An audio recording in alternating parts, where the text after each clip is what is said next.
तो anti beggary law है in which the state can take the child away. लेकिन जो नॉर्वेजियन गवर्नमेंट है, इनफैक्ट सारे स्कैंडिनेवियन कंट्रीज के जो चाइल्ड प्रोटेक्शन लॉज हैं वो बहुत ज्यादा स्ट्रिंजेंट है।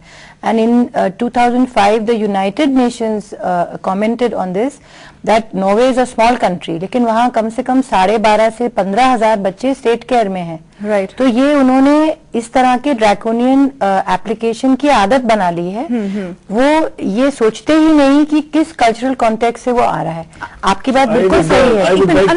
I would like to put this whole thing together. Right, but इस तरह ਤੁਸੀਂ ਕੁਝ ਕਹੋ। ਮੈਂ ਤੁਹਾਨੂੰ ਪੁੱਛਣਾ ਚਾਹਾਂਗੀ ਕਿ ਇਹ ਇੱਕ ਹੀ ਇਹੋ ਜਿਹਾ ਕੇਸ ਹੈ ਜਿਹੜਾ ਸਾਹਮਣੇ ਆਇਆ ਇੰਡੀਅਨ ਬੱਚਿਆਂ ਦਾ ਕਿ ਉੱਥੇ ਸਿਰਫ ਜਿਹੜੇ ਮਾਈਨੋਰਿਟੀਜ਼ ਨੇ ਜਾਂ ਬਾਹਰੋਂ ਇਮੀਗ੍ਰੈਂਟ ਜਿਹੜੇ ਆਉਂਦੇ ਨੇ ਉਹਨਾਂ ਪੇਰੈਂਟਸ ਨਾਲ ਜਾਂ ਉਹਨਾਂ ਬੱਚਿਆਂ ਨਾਲ ਹੀ ਇਹੋ ਜਿਹਾ ਟ੍ਰੀਟਮੈਂਟ ਹੁੰਦਾ। This is probably a very good reaction from you. ਮੇਰੇ ਆਰਟੀਕਲ ਆਉਣ ਦੇ ਬਾਅਦ ਹਿੰਦੂ ਦੇ ਵਿੱਚ ਮੰਡੇ ਨੂੰ ਇੱਕ ਸਵੀਡਿਸ਼ ਪ੍ਰੋਫੈਸਰ ਦਾ ਆਰਟੀਕਲ ਆਇਆ ਤੇ ਮੈਂ ਉਸ ਦੀ ਵੈਬਸਾਈਟ ਤੇ ਜਾ ਕੇ ਸਾਰੀ ਡਿਟੇਲ ਦੇਖੀ ਹੈ ਤੇ ਉਸ ਲੇਡੀ ਨੇ ਤੇ ਉਹਦੀ ਆਰਗੇਨਾਈਜੇਸ਼ਨ ਨੇ ਨਾਰਵੇ ਨੂੰ ਖਾਸ ਬਹੁਤ ਕ੍ਰਿਟਿਸਾਈਜ਼ ਕੀਤਾ ਹੈ। ਉਹਨੇ ਟਰਕੀ ਦਾ ਕੇਸ 5-6 ਕੰਟਰੀਜ਼ ਦੇ ਕੇਸ ਦੱਸੇ ਹੈ ਜਿਹਦੇ ਵਿੱਚ ਨਾਰਵੇ ਚਾਈਲਡ ਪ੍ਰੋਟੈਕਸ਼ਨ ਸਰਵਿਸਿਜ਼ ਇਸ ਹੱਦ ਤੱਕ ਗਈਆਂ ਕਿ ਉਹਨਾਂ ਨੇ ਪ੍ਰਾਈਵੇਟ ਲੋਕਾਂ ਨੂੰ ਹਾਇਰ ਕਰਕੇ ਟਰਕੀ ਦੇ ਵਿੱਚੋਂ ਬੱਚੇ ਵਾਪਸ ਮੰਗਵਾਏ ਤੇ ਉਹਨਾਂ ਨੂੰ ਫੋਸਟਰ ਹੋਮਸ ਪਾਇਆ ਤੇ ਉਸਨੇ ਪ੍ਰੋਜੈਕਟ ਕੀਤਾ ਹੈ ਕਿ ਇਹ ਇੱਕ ਕਿਸਮ ਦਾ ਬਹੁਤ ਵੱਡਾ ਰੈਕਟ ਹੈ ਉਹਦੇ। ਓਕੇ। 1 ਲੱਖ ਕਰੋੜ ਦਿੱਤੇ ਜਾਂਦੇ ਆ ਅਡਾਪਟਿਵ ਪੇਰੈਂਟਸ ਨੂੰ ਤੇ ਹੌਲੀਡੇ ਇਨ ਦ ਮੈਡੀਟੇਰੀਅਨ ਤੇ ਇਸ ਤਰ੍ਹਾਂ ਦੇ ਇਨਸੈਂਟਿਵ ਦਿੱਤੇ ਜਾਂਦੇ ਆ। ਸੋ ਪ੍ਰੋਬੇਬਲੀ ਉਹਨਾਂ ਦੀ ਮੁਲਕ ਦੇ ਵਿੱਚ ਇੱਕ ਪੂਰਾ ਸਿਸਟਮ ਬਣ ਚੁੱਕਿਆ ਹੈ ਜਿਸ ਨੂੰ ਉਹਨਾਂ ਨੂੰ ਪ੍ਰੋਪੇਅਰ ਕਰਨ ਲਈ ਫੀਡ ਕਰਨ ਲਈ ਇਹ ਸਾਰੇ ਬੱਚਿਆਂ ਦੇ ਕਿਸੇ ਜਿਹੜੇ ਹੈ over governed country where the child protection services have thousands of employees। Foster parents के लिए एडवर्टाइजमेंट दिया जाता है और 30,000 यूरोस तक उनको तनख्वाह दी जाती है। They are given special loans to build houses, they are given pensions, so it's a very lucrative offer। And I would like to add, you know, the employment generation the over governed country they have nothing else to do। they are a 100% literacy state। they have oil and natural gas reserves। ਉਹਨਾਂ ਕੋਲ ਪੈਸਾ ਬਹੁਤ ਹੈ। ਹੁਣ ਕਿਹੜੇ ਪਾਸੇ attention ਲਾਣ ਪਰ ਇੱਕ ਬਹੁਤ ਵੱਡਾ ਲੀਗਲ ਪਹਿਲੂ ਜਿਹੜਾ ਡਾਕਟਰ ਗਿੱਲ ਨੇ ਕੀਤਾ ਤੇ ਇਹਨਾਂ ਨੇ ਵੀ ਪੁੱਟ ਕ੍ਰਾਸ ਕੀਤਾ ਜਿਹਨੂੰ ਮੈਂ ਅੱਗੇ ਲੈਣਾ ਚਾਹੁੰਦਾ। ਅਸੀਂ ਬ੍ਰੇਕ 'ਚ ਜਾਣਾ ਹੈ ਸੋ ਥੋੜਾ ਜਿਹਾ ਅਗਰ ਤੁਸੀਂ ਜਲਦੀ ਐਕਸਪਲੇਨ ਕਰ ਦਿਓ। ਹਾਂਜੀ। there is article 8 of the European Convention of Human Rights। article 8 ਕਹਿੰਦਾ ਹੈ right to private and family life। ਉਹਦੇ ਵਿੱਚ ਬੜਾ ਸਪਸ਼ਟ ਲਿਖਿਆ ਹੋਇਆ ਹੈ ਕਿ ਤੁਸੀਂ ਘਰ ਦੇ ਵਿੱਚ ਨਹੀਂ ਜਾ ਸਕਦੇ ਤੇ ਪ੍ਰਾਈਵੇਟ ਲਾਈਫ ਫੈਮਿਲੀ ਲਾਈਫ ਨਹੀਂ ਡਿਸਟਰਬ ਕਰ ਸਕਦੇ। ਐਕਸੈਪਸ਼ਨਸ ਦਿੱਤੀਆਂ ਹੋਈਆਂ।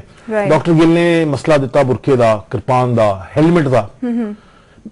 ਮੈਂ ਇਹ ਸਮਝਦਾ ਜਦ ਤੱਕ ਤੁਸੀਂ ਹੋਰਾਂ ਦੇ ਰਾਈਟਸ ਨੂੰ ਵਾਇਓਲੇਟ ਨਹੀਂ ਕਰਦੇ ਤੇ ਆਪਣੇ ਘਰ ਦੇ ਚਾਰ ਦੀਵਾਰੀ ਦੇ ਵਿੱਚ ਆਪਣੀ ਲੀਗਲ ਜਾਂ ਪਰਸਨਲ ਫੈਮਿਲੀ ਲਾਅ ਪ੍ਰੈਕਟਿਸਿਸ ਤੁਸੀਂ ਅਮਲ ਕਰਦੇ ਹੋ, ਪ੍ਰੈਕਟਿਸ ਕਰ ਰਹੇ ਹੋ, ਆਪਣੇ ਰਿਲੀਜਨ ਨੂੰ ਪ੍ਰੈਕਟਿਸ ਕਰ ਰਹੇ ਹੋ। ਨਹੀਂ, ਉਹ ਤੇ ਵਿਮਨ ਤੇ ਵੀ ਅਪਲਾਈ ਹੁੰਦਾ ਹੈ ਬਹੁਤ ਦੇਰ ਤੱਕ। ਅਗਰ ਤੁਸੀਂ ਕਿਸੇ ਦਾ ਰਾਈਟ ਵਾਇਓਲੇਟ ਕਰੋਗੇ ਹਾਂਜੀ ਤਾਂ ਆਬਵੀਅਸਲੀ ਤੁਹਾਡੇ ਤੇ ਰੋਕ ਲਾਈ ਜਾਏਗੀ। ਮੈਂ ਤੁਹਾਡੇ ਕੋਲ ਵਾਪਸ ਆਣੀ ਹਾਂ। ਸਮਾਂ ਹੋ ਗਿਆ ਇੱਕ ਛੋਟੇ ਜਿਹੇ ਬ੍ਰੇਕ ਦਾ। ਬ੍ਰੇਕ ਤੋਂ ਬਾਅਦ ਅਸੀਂ ਇਹ ਚਰਚਾ ਜਾਰੀ ਰੱਖਾਂਗੇ।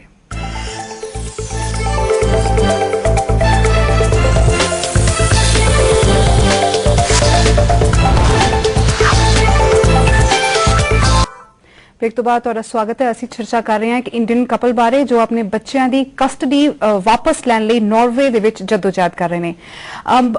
ਅਨਿਲ ਜੀ, ਮੈਂ ਤੁਹਾਡੇ ਤੋਂ ਇਹ ਪੁੱਛਣਾ ਚਾਹਾਂਗੀ ਨਾਰਵੇ ਦੇ ਵਿੱਚ ਜੋ ਇਹ ਕਿੱਸਾ ਸਾਹਮਣੇ ਆਇਆ ਹੈ ਕਿ ਇਹੋ ਜਿਹੀਆਂ ਜੋ ਪ੍ਰੈਕਟਿਸਿਸ ਹੈਗੀਆਂ ਨੇ ਸਪੈਸ਼ਲੀ ਚਾਈਲਡ ਵੈਲਫੇਅਰ ਸਰਵਿਸਿਜ਼ ਵੱਲੋਂ ਕੀ ਹੋਰ ਕੰਟਰੀਜ਼ ਦੇ ਵਿੱਚ ਵੀ ਅਡਾਪਟ ਕੀਤੀਆਂ ਜਾਂਦੀਆਂ ਨੇ?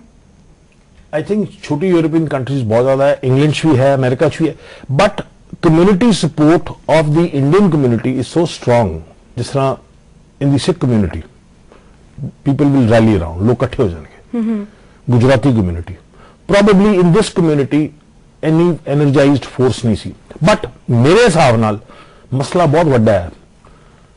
असीं ये नहीं भुल सकते कि 180 मुल्कां दे विच 30 मिलियन 30 मिलियन तो ज्यादा NRI रहंदे हैं। जे साडी इंडियन गवर्नमेंट इस तरह फॉरेन जुरिसडिक्शंस नू पर्सनल फैमिली लॉ से सरेंडर कर देगी ते उन्हां दे सिस्टम्स नू, उन्हां दे कोर्ट्स नू हक देगी भी तुसीं साडे ते जो मर्जी करी जाओ, यह बहुत वड्डा गलत प्रेसिडेंट होएगा।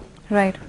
ਇਹ ਮੈਂ ਮੰਨਦਾ ਕਿ local civil and criminal law ਨੂੰ ਸਾਨੂੰ ਫੋਲੋ ਕਰਨਾ ਹੈ। ਅਸੀਂ ਹੈਲਮਟ ਤੋਂ ਬਿਨਾ 2 ਵੀਲਰ ਨਹੀਂ ਚਲਾ ਸਕਦੇ, ਅਸੀਂ ਪਬਲਿਕਲੀ ਬੁਰਖਾ ਨਹੀਂ ਪਾ ਸਕਦੇ, ਅਸੀਂ ਸੈਂਸਿਟਿਵ ਏਰੀਆਜ਼ ਦੇ ਵਿੱਚ ਕਿਰਪਾਨ ਨਹੀਂ ਲਿਜਾ ਸਕਦੇ।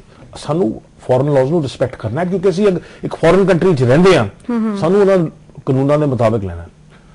ਅਸੀਂ ਛੋਟਾ ਜਿਹਾ ਐਗਜ਼ਾਮਪਲ, ਅਸੀਂ ਦੋ ਹਿੰਦੂ ਹੈ, ਚਾਹੇ ਅਮਰੀਕਨ ਨੈਸ਼ਨੈਲਿਟੀ ਲੈ ਲਈਏ, ਚਾਹੇ ਕੈਨੇਡੀਅਨ ਲੈ ਲਈਏ, ਚਾਹੇ ਯੂਕੇ ਲੈ ਲਈਏ, ਵਿਆਹ ਕਰਾਉਂਦੇ ਆ, ਜਦ ਤੱਕ ਉਹ ਉਹਨਾਂ ਦੇ ਸਿਸਟਮ ਦੇ ਹਿਸਾਬ ਨਾਲ ਮੈਰਿਜ ਰਜਿਸਟਰ ਨਹੀਂ ਕਰਾਉਣਗੇ, ਉਹਨਾਂ ਦੀ ਮੈਰਿਜ ਰਜਿਸਟਰ ਨਹੀਂ ਹੋਏਗੀ। Right.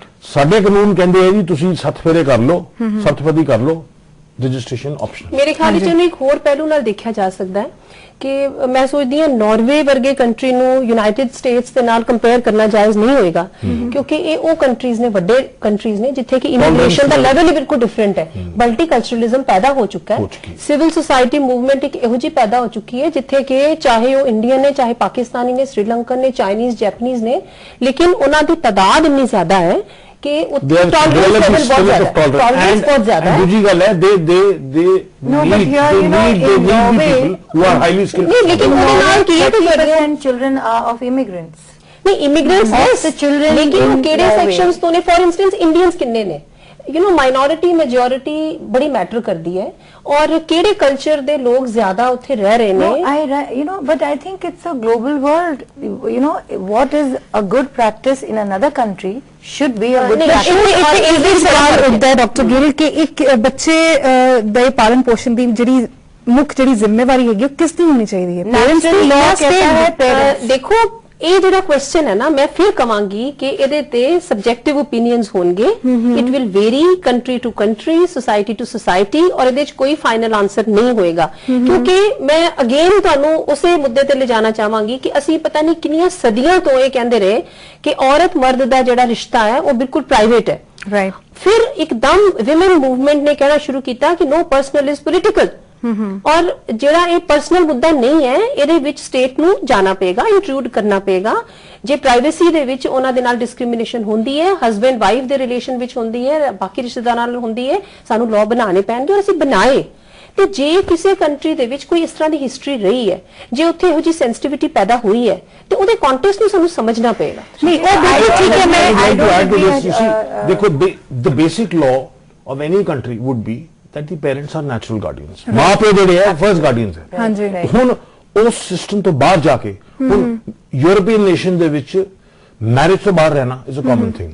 Having children outside marriage is also common. Right. Having same sex relations is also common. ਹੁਣ ਇਸ ਕਿਸਮ ਦੀਆਂ ਐਕਸਟ੍ਰੀਮ ਚੀਜ਼ਾਂ ਫੈਮਿਲੀ ਲਾਅ ਦੇ ਵਿੱਚ ਡਿਵੈਲਪ ਹੋ ਚੁੱਕੀਆਂ ਜੀ। ਪਰ ਉਹਨਾਂ ਨੇ ਇੰਡੀਅਨ ਪਹਿਲੂ ਨੂੰ ਬਿਲਕੁਲ ਇਗਨੋਰ ਕੀਤਾ ਹੈ। ਹੁਣ ਇੰਡੀਅਨ ਲਾਅ ਦੇ ਮੁਤਾਬਕ ਪਹਿਲਾਂ ਪਿਓ ਫਿਰ ਮਾਂ, ਤੇ 5 ਸਾਲ ਤੋਂ ਛੋਟਾ ਮਾਂ ਦੀ ਕਸਟਡੀ। ਤੇ ਜੇ ਤੁਸੀਂ ਨੈਚੁਰਲ ਪੈਰੈਂਟ ਨੂੰ ਡਿਪਰਾਈਵ ਕਰਨਾ ਹੈ ਤੇ ਤੁਹਾਨੂੰ ਪਹਿਲਾਂ ਉਹਨੂੰ ਅਨਫਿਟ ਡਿਕਲੇਅਰ ਕਰਨਾ ਪਏਗਾ। ਹੁਣ ਮੁੱਦਾ ਇਹ ਹੈਗਾ, ਕਿਆ ਮਾਂ ਜਾਂ ਪਿਓ ਨੂੰ ਅਨਫਿਟ ਡਿਕਲੇਅਰ ਕੀਤਾ ਗਿਆ ਤਾਂ ਕਿਹਨਾਂ ਹਾਲਾਤ ਦੇ ਵਿੱਚ ਕੀਤਾ ਗਿਆ? ਤੁਸੀਂ ਬੱਚੇ ਦਾ ਅਗਰ ਬੈਸਟ ਇੰਟਰਸਟ ਜਾਂ ਵੈਲ, ਦੇਖੋ ਜੀ ਬੱਚੇ ਦੀ ਕਸਟਡੀ ਦਾ ਇੰਟਰਨੈਸ਼ਨਲ ਪ੍ਰਿੰਸੀਪਲ ਹੈ ਵੈਲਫੇਅਰ ਆਫ ਦ ਚਾਈਲਡ। ਮੁੱਦਾ ਇਹ ਹੈਗਾ, ਬੱਚੇ ਦਾ ਵੈਲਫੇਅਰ ਜਿਹੜਾ ਹੈਗਾ ਤੁਸੀਂ ਉਹ ਕਿਹੜੇ ਕਾਨੂੰਨ ਨਾਲ ਤੋਲੋਗੇ? ਤੁਸੀਂ यूरोपियन कानून नाल तोलोगे या इंडियन कानून नाल तोलोगे? वेरी इंपॉर्टेंट, बिकॉज इनका जो ओपेसिटी है नॉर्वेजियन लॉ की, वो सबसे बड़ा। व्हाई आर दे सेइंग कि क्या चार्ज है? वो नहीं पता, वो नहीं कॉन्फिडेंशियलिटी ਦਾ ਜਿਹੜਾ ਪਰਦਾ ਪਾ ਰਹੇ ਇਹਦਾ ਨਾਲੇ ਕਹਿੰਦੇ ਜੀ ਸਾਡੀ ਪਬਲਿਸਿਟੀ ਨਾ ਹੋਏ, ਅਸੀਂ ਬਹੁਤ ਬਦਨਾਮ ਹੋ ਗਏ ਆ, ਸਾਡਾ ਪ੍ਰੋਟੈਕਸ਼ਨ ਚਾਈਲਡ ਪ੍ਰੋਟੈਕਸ਼ਨ ਸਰਵਿਸ। ਹੁਣ ਜਿਹੜੀ ਰੀਸੈਂਟ ਅਪਡੇਟ ਇਹ ਆਈ ਹੈ ਕਿ ਜਿਹੜੀ ਬੱਚਿਆਂ ਦੀ ਕਸਟਡੀ ਹੈਗੀ ਹੈ ਉਸ ਦੇ ਅੰਕਲ ਨੂੰ ਦੇ ਦਿੱਤੀ ਜਾਏਗੀ, ਮਗਰ ਇਹਦੇ ਵਿੱਚ ਜਿਹੜੇ ਆਬਜੈਕਸ਼ਨਸ ਇਹਨਾਂ ਨੇ ਰੇਜ਼ ਕੀਤੇ ਸੀਗੇ, ਜਿਸ ਵਾਸਤੇ ਉਹਨਾਂ ਨੇ ਉਹਨਾਂ ਦੀ ਜਿਹੜੀ ਕਸਟਡੀ ਹੈਗੀ ਮਾਪਿਓ ਤੋਂ ਲੈ ਕੇ ਫੋਸਟਰ ਪੇਰੈਂਟਸ ਨੂੰ ਦਿੱਤੀ ਸੀਗੀ, ਉਹ ਕੀ ਇਹਦੀ ਅਸ਼ੋਰਟੀ ਹੈਗੀ ਹੈ ਕਿ ਉਹੀ ਜਿਹੜੀਆਂ ਪ੍ਰੋਬਲਮਸ ਨੇ ਉਹ ਉਹਨਾਂ ਦੀ, ਜਾਂ ਜਿਨ੍ਹਾਂ ਨੂੰ ਉਹ ਪ੍ਰੋਬਲਮ ਸਮਝਦੇ ਨੇ ਉਹ ਚਾਚੇ ਦੇ ਘਰ ਨਹੀਂ ਹੋਣੀ? ਅਗਰ ਫਸਟ ਆਫ ਆਲ ਤਾਂ ਜੀ ਜਿਹੜਾ ਫੈਸਲਾ ਆਊਟ ਆਫ ਕੋਰਟ ਸੈਟਲ ਕੀਤਾ ਹੈ government to government, it is subject to the decision of the court. So we have straight away surrendered to the foreign court. One. Right. अगर court नहीं मानेगी तो की होएगा? साडा रह जाएंगे। ਹੁਣ ਇੱਕ ਬੱਚੇ ਦਾ ਚਾਚਾ ਜਿਹੜਾ 27 ਸਾਲ ਦਾ ਬੈਚਲਰ ਡੈਂਟਿਸਟ ਹੈ, ਉਹਨੂੰ ਚਾਈਲਡ ਰੇਅਰਿੰਗ ਦੀ ਹਲੇ ਪ੍ਰੋਬੇਬਲੀ ਪੂਰੀ ਅੰਡਰਸਟੈਂਡਿੰਗ ਨਹੀਂ ਹੈ ਜੀ, ਤੇ ਉਹ ਇਨ regard to the Indian context ਉਹਦਾ ਵੱਡਾ ਭਰਾ ਜਿੰਦਾ ਹੈ, क्या वो अपने ਉਹਦੇ ਬੱਚਿਆਂ ਨੂੰ ਰੱਖ ਲੇਗਾ ਆਪਣੇ ਕੋਲ? ਇਹ ਫੈਮਿਲੀ ਸੈਟਅਪ ਦੇ ਵਿੱਚ ਬਿਲਕੁਲ ਐਕਸੈਪਟ ਨਹੀਂ ਹੋਏਗਾ। ਹਲੇ ਤੇ ਇਮੀਡੀਏਟ ਸੋਲੂਸ਼ਨ ਉਹ ਲੱਭ ਰਹੇ ਨੇ ਕਿ ਕਿਸੇ ਤਰ੍ਹਾਂ ਬੱਚੇ ਮਿਲ ਜਾਣ, ਸਾਨੂੰ ਕਸਟਡੀ ਆ ਜਾਏ। ਨਹੀਂ, ਜੇ ਪੇਰੈਂਟਸ ਨੂੰ ਨਹੀਂ ਮਿਲ ਰਹੀ ਤੇ ਬ੍ਰਦਰ ਨੂੰ ਮਿਲ ਜਾਏ। ਇਹ ਡਿਸੀਜਨ ਨੋਰਵੇਜੀਅਨ ਗਵਰਨਮੈਂਟ ਦਾ। ਵਨ ਮੋਮੈਂਟ, ਇਹਦੇ ਵਿੱਚ ਸਭ ਤੋਂ ਡੇਂਜਰਸ ਚੀਜ਼ ਜਿਹੜੀ ਮੈਨੂੰ ਦਿਸਦੀ ਹੈ, ਨੋਰਵੇਜੀਅਨ ਚਾਈਲਡ ਪ੍ਰੋਟੈਕਸ਼ਨ ਸਰਵਿਸਿਜ਼ ਇੱਕ ਤਰੀਕੇ ਤੋਂ ਬੱਚਿਆਂ ਦੇ ਪਾਸਪੋਰਟ ਖੋਹ ਲੈਣਾ ਚਾਹੁੰਦੇ ਆ। ਉਹ ਕੀ ਕਰਨਗੇ, ਉਹ ਬੱਚਿਆਂ ਦਾ ਵੀਜ਼ਾ ਐਕਸਟੈਂਡ ਕਰ ਦੇਣਗੇ, ਮਾਂ ਪਿਓ ਦਾ ਵੀਜ਼ਾ ਐਕਸਟੈਂਡ ਨਹੀਂ ਕਰਨਗੇ। ਬੱਚਿਆਂ ਨੂੰ ਉਹਨਾਂ ਨੂੰ ਰੱਖਣਾ ਪਏਗਾ ਉੱਥੇ, ਰੱਖਣਾ ਪਏਗਾ, ਮਾਪਿਆਂ ਨੂੰ ਵਾਪਸ ਆਣਾ ਤੇ ਅਲਟੀਮੇਟਲੀ ਉਹਨਾਂ ਨੇ ਆਪਣਾ ਸਿਸਟਮ ਬਣਾ ਕੇ ਬੱਚੇ ਉੱਥੇ ਰੱਖ ਲੈਣੇ। ਇਹਦੇ ਵਿੱਚ ਜਦ ਤੱਕ ਇੰਡੀਅਨ ਗਵਰਨਮੈਂਟ ਸਟਰੋਂਗਲੀ ਇਹਨੂੰ ਟੇਕ ਅਪ ਨਹੀਂ ਕਰਦੀ, ਬਈ ਤੁਸੀਂ ਬੱਚਿਆਂ ਨੂੰ ਵਾਪਸ ਭੇਜ ਦਿਓ, ਭਾਵੇਂ ਭਰਾ ਨੂੰ ਦੇ ਦਿਓ, ਭਾਵੇਂ ਗ੍ਰੈਂਡ ਪੇਰੈਂਟਸ ਨੂੰ ਦੇ ਦਿਓ, ਬੱਚੇ ਉਸ ਮੁਲਕ ਤੋਂ ਬਾਹਰ ਕੱਢ ਲਓ। ਤੇ ਇਹ ਗਲਤ ਜਿਹੜਾ ਪ੍ਰੈਸੀਡੈਂਟ ਹੈ, ਬੱਚੇ ਉੱਥੇ ਰਹਿਣ। ਮਤਲਬ ਜਿਵੇਂ ਤੁਸੀਂ ਪਹਿਲਾਂ ਐਗਜ਼ਾਮਪਲ ਦੇ ਚੁੱਕੇ ਹੈਗੇ ਹੋ ਕਿ ਬੱਚਿਆਂ ਨੂੰ ਉਸ ਕੰਟਰੀ ਚੋਂ ਬਾਹਰ ਕੱਢਣ ਤੋਂ ਬਾਅਦ ਵੀ ਕੋਈ ਉਹਨਾਂ ਦੀਆਂ ਪ੍ਰਾਈਵੇਟ ਇਨਵੈਸਟੀਗੇਸ਼ਨ ਟੀਮ ਸੀਗੀ ਜਿਹੜੀ ਉਸ ਕੰਟਰੀ ਜਾ ਕੇ ਬੱਚਿਆਂ ਨੂੰ ਅਬਡਕਟ ਕਰਕੇ ਹੀ ਲੈ ਕੇ ਆਏ, ਇੱਕ ਤਰ੍ਹਾਂ ਦਾ ਤੁਰਕੀ ਤੋਂ ਬੱਚੇ ਲੈ ਕੇ ਆਏ, इंसिडेंट इंसिडेंट रिपोर्ट किया है प्रोफेसर मार्टिन्स ने। राइट। इनफैक्ट स्कैंडिनेवियन कंट्रीज का जो मैं जिक्र करी थी, स्वीडिश गवर्नमेंट ने 2009 में अगेन एक इंडियन मदर के बच्चे को प्लेन में चढ़ते हुए उतार लिया था। उनका क्या चार्ज था कि वो होम स्कूल करते थे। ना home schooling is something acceptable in so many countries in the world. हमारा अब ये जो शो है ये खत्म होने पे आ गया। मैं आपसे ये पूछना चाहती हूँ कि आपके हिसाब से इंडियन गवर्नमेंट ने इस केस को कितना सीरियसली लिया है, क्योंकि इस मई में अगर ये इश्यू सामने आया था तो अभी तक भी इसका कोई जो स्ट्रॉन्ग आप सोल्यूशन कह लीजिए वो नहीं निकला है। तो आपके हिसाब से जो हमारी सरकार है उसने कितना सीरियसली इस केस को हमारी सरकार में मेरी नजर में बहुत वीक और बहुत उन्होंने एपैथी दिखाई है पेरेंट्स की, जो है इतनी ट्रॉमेटिक सिचुएशन देखते हुए।